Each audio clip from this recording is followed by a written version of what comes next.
Hello my dear students, welcome back to our YouTube channel maths with Mahi. बच्चों, तुम्हारे लिए मैं तुम्हारी क्लास 10th की 2026 और 27 का एनसीईआरटी सिलेबस जो कि सीबीएसई की तरफ से आई है, ऑफिशियल सिलेबस मैथमेटिक्स की, वो मैं डिटेल से डिस्कस करने जा रही हूँ ताकि तुम्हें पता चल जाए कि इस साल तुम्हारे सिलेबस में क्या क्या चेंजेस हुआ है।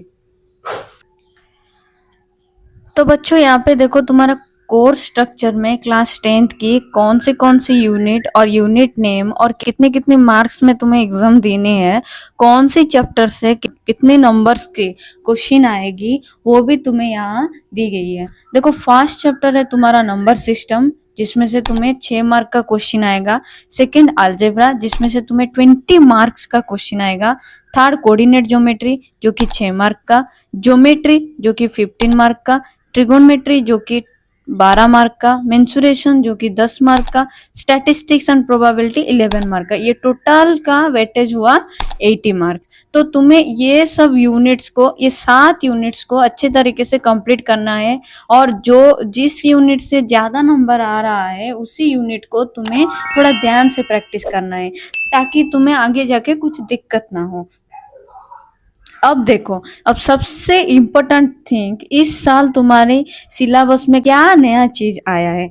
अब देखो, सबसे इम्पोर्टेंट चीज ये जो नीचे कॉलम दी गई है, देखो इसमें तुम्हारी सीबीएसई ने ये बात बोल दिया है कि कॉम्पिटेंसी कौन से क्वेश्चंस में ज्यादा है और कौन सी एक्सप्लेनेशन क्वेश्चन तुम्हारी एग्जाम में आने का चांसेस मोस्ट प्रोबेबल है। तो यहाँ पे देखो, नंबर सिस्टम, समझ रहे हो? यहाँ पे देखो number system question.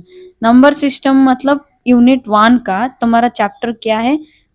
Real numbers. Real numbers का अंदर तुम्हें क्या क्या पढ़ना है, देखो स्क्रीनशॉट ले लो। देखो तुम्हारे क्वेश्चन जो आएगा बोर्ड एग्जाम के लिए वो क्या क्या है। Describe fundamental theorem of arithmetic with example, मतलब ये क्वेश्चन आने का चांसेस तुम्हें ज्यादा से ज्यादा है। उसके बाद prove algebraically the irrationality of number √2 √3 √5 3 + √5 etcetera, मतलब ये क्वेश्चन भी तुम्हारी एग्जाम में आने के चांसेस बहुत है। ये एक्सप्लेनेशन बेस्ड क्वेश्चन है।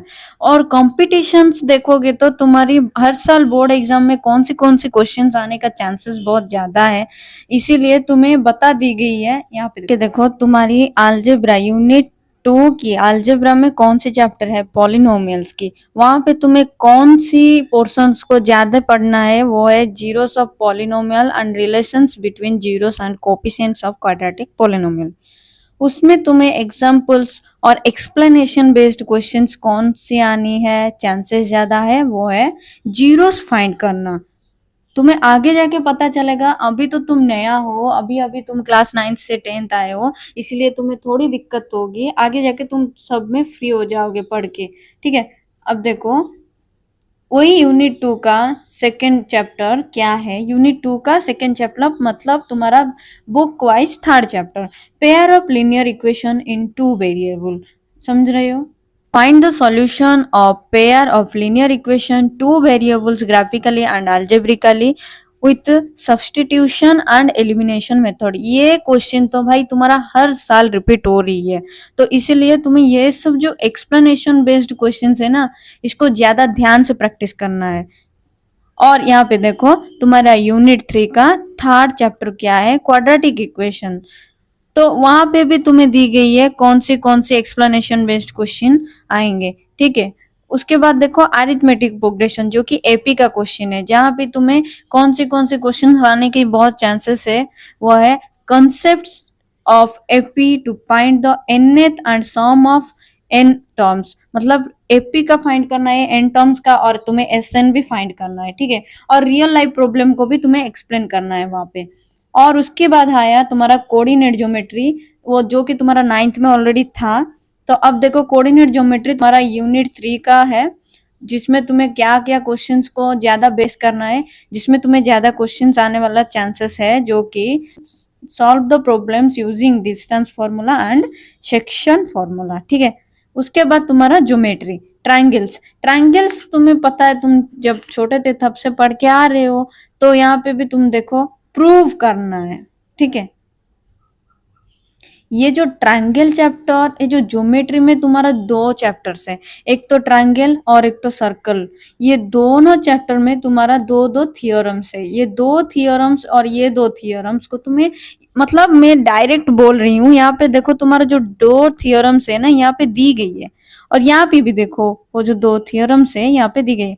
तो 100% चांसेस है कि ये चार तो थियोरम्स से only two theorems will come in your exam 2027 boards। मेरी बात को ध्यान से सुनो, ये जो चार तो क्वेश्चन तुम्हारे एक्सप्लेनेशंस में है ना, ये एक्सप्लेनेशन नहीं है, ये क्वेश्चंस डायरेक्ट दी गई है कि भाई तुम ये प्रैक्टिस करके जाओ और तुम्हारे एग्जाम में ये सब आएंगे ही आएंगे, ठीक है। उसके बाद देखो तुम्हारा ट्रिगोनमेट्री, ट्रिगोनमेट्री नया है सिलेबस में, तो तुम्हें थोड़ी दिक्कत होगी क्योंकि 9th क्लास में नहीं था ट्रिगोनमेट्री, इसीलिए। ये देखो, introduction to trigonometry, trigonometric identity, heights and distance, उसमें से कौन से क्वेश्चंस आने की ज्यादा चांसेस है वो भी यहाँ पे बता गया है।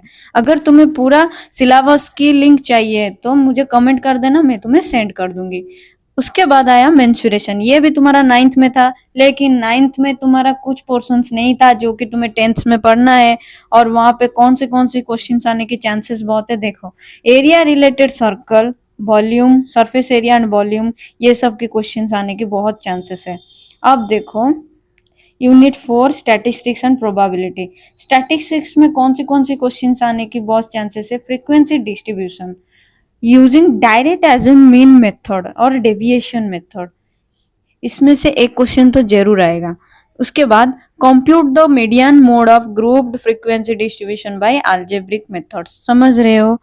प्रोबेबिलिटी में क्या डिटरमाइन करना है और कौन सी एक्सप्लेनेशंस देना है, रियल लाइफ प्रॉब्लम्स की एक्सप्लेनेशन देनी है, मतलब वो हेड एंड टेल के क्वेश्चंस आने वाली है।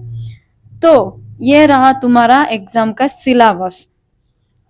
तो तुम्हारी जो एग्जाम होगी ना वो तुम्हारा 100% मार्क्स का होगा, टोटल तुम्हें 80 मार्क्स का एग्जाम देनी है, और 20 मार्क्स तुम्हारा PT1 और PT2 एग्जाम होगा। तो इसीलिए तुम अच्छे तरीके से पढ़ाई करो और सिलेबस को ध्यान से रिकॉल करो और बार बार उसको देखते जाओ कि क्या तुम्हें पढ़ना है और क्या नहीं। और जरूर बात एक याद रखना, कॉम्पिटेंसी जो तुम्हारी सिलेबस में दी गई है ना, उसी उसी क्वेश्चन को तुम बार बार रिपीट करके प्रैक्टिस करो, ठीक है। अगर वीडियो तुम्हें थोड़ी भी अच्छी लगी ना, शेयर करो, लाइक करो और कमेंट करो। I think your doubt is clear right now.